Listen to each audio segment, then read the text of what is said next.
Inna a'tainaka alkawthar. We've given you the greatest, the most abundant good.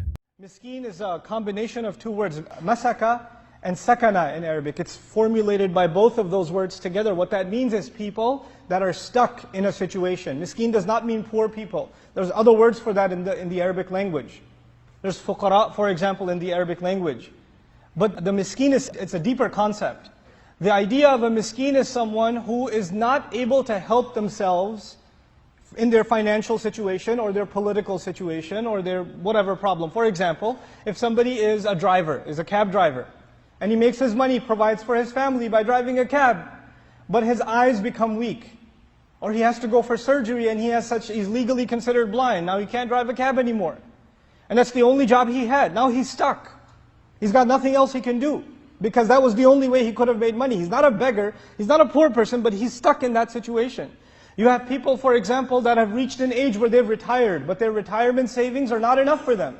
They're not even able to get the groceries. They're stuck. They're not of the age where they can go get another job. They have a health condition, they have something else going on in their life. They're not able to do it, you know.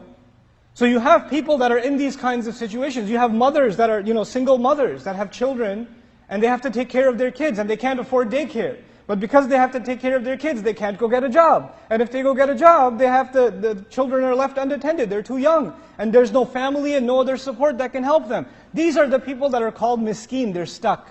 They can't help themselves. They're literally just from every angle, they're just caught. And they don't know what to do. Allah says, take care of those people. And by the way, it's an extension. So the first people we look for is within our own family, and then we identify who are people in that situation in our community. But the problem is, how are you going to know? And how am I going to know that in the city of Irving, that actually in this zip code, in this neighborhood, there is some family who has that problem? How are we supposed to know?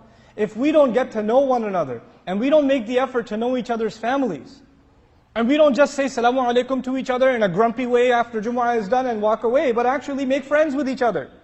Our families get to know one another. Then we actually really become a community, and when someone has a problem, they don't have to, go begging. They don't have to stand outside the masjid and pull their hand out. We would know about that already.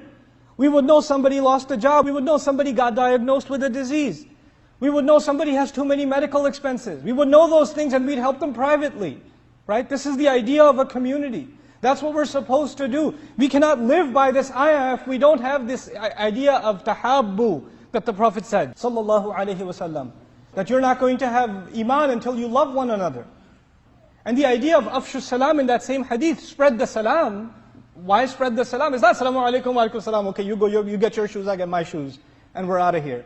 That's not the only salam. Salam means you introduce yourself to each other. You get to know one another. This is the idea, and then you get to know who the masakeen are. Then the next idea, وَابْنَ السَّبِيلِ after miskeen, they call him the son of the path. That's literally the term used in the Arabic language, the son of the path. But the idea of son is someone who's associated with something. In other words, the one who's constantly traveling, the one who can't afford to live in one place for too long. Like in ancient societies, the Bedouins used to travel all the time. They could not stay in one place for long. They had to keep moving along. You have people like that are not, one kind of person this includes is al-musafir, someone who's traveling, is going through the city and whatever. But the other category of ibn sabil is people who can't afford stable housing. They're living in a motel, then they're living in somebody's house, then they're living somewhere else, and they're living somewhere else. Because they are in such dire situation, they're not able to stay in one place. They don't have a permanent home they can call their own. We have to identify those kinds of people, and if there's an opportunity, we help them. So for example, if you have a family member who lives in like California or North Carolina or somewhere and calls you and says, listen, we're having a little bit of a situation, can the children stay with you for a few weeks? It's inconvenient because you have your own family, you have your own things to take care of, and they're saying, can we come over for a few weeks? We're supposed to actually understand that that is their right. That house, when they were in need, the house that you live in is actually not your house only. A piece of it is for them according to Allah. This is their haqq. We have to give it. We can't say, oh well, it's a busy time right now, I don't really know if I can do that. I can give you some phone numbers for local hotels. You can Google those and inshallah. No. We have to have the attitude of giving.